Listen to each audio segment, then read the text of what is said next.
Meus caros ouvintes, para nossa reflexão, vamos ler o livro de São Mateus, capítulo 18, a partir do versículo 1 ao 4. Naquela mesma noite, naquela mesma hora, chegaram os discípulos ao pé de Jesus, dizendo: quem é o maior no reino dos céus? E Jesus, chamando um menino, o pôs no meio deles, e disse: em verdade vos digo que, se não vos converterdes e não vos fizerdes como meninos, de modo algum entrarei no reino dos céus. Portanto, aquele que se tornar humilde como este menino, esse é o maior no reino dos céus. Amém. Glória a Deus. O título da mensagem é: quem será o maior? O ser humano sempre desejou posições elevadas, coisas altas, algo que lhe projetasse para ocupar um lugar de importância na sociedade, no lugar onde ele nasceu, onde ele vive, onde ele trabalha, etc. Isto é próprio da natureza humana.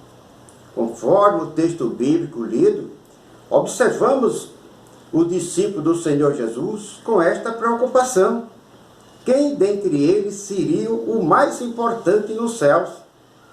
Os discípulos estavam almejando posições elevadas, de destaque nos céus. Eles deveriam se preocuparem mais em fazer a vontade de Deus, amar ao próximo e obedecer os ensinamentos do Mestre, o Senhor Jesus, e não se preocuparem com o lugar de eminência no reino dos céus. No Evangelho segundo Marcos, o Senhor Jesus diz: se alguém quiser ser o primeiro, será o derradeiro de todos e servo de todos. No Evangelho de Lucas, Jesus diz: porque aquele que dentre vós todos for o menor, esse mesmo é grande.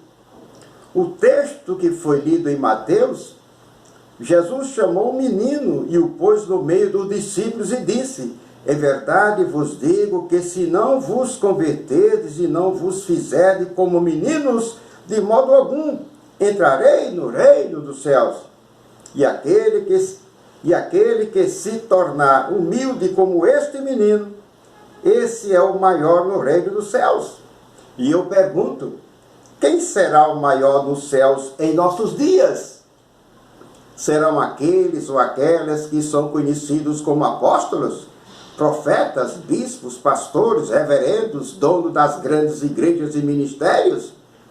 Não devemos ser exaltados, orgulhosos, presunçosos, não devemos almejar o lucro, a riqueza, a ostentação, a avareza, a ganância, mas devemos nos comportar com humildade, simplicidade, com amor, pensando muito mais em agradar a Deus do que a nós mesmos. Devemos nos contentarmos em sermos servos do Senhor Jesus, para servir a todos. Disse Jesus: na casa do meu Pai há muitas moradas. Se não fosse assim, eu vos teria dito: vou preparar-vos lugar. E se eu for e vos preparar lugar, virei outra vez e vos levarei para mim mesmo, para que onde estiver, estejais vós também. Meus amigos e irmãos, portanto, nos contentemos em sermos servos do Senhor, pois nos céus há lugar para todos nós. Glória a Jesus! Que o Senhor nosso Deus e o seu Filho, o Senhor Jesus Cristo, nos abençoem sempre. Amém.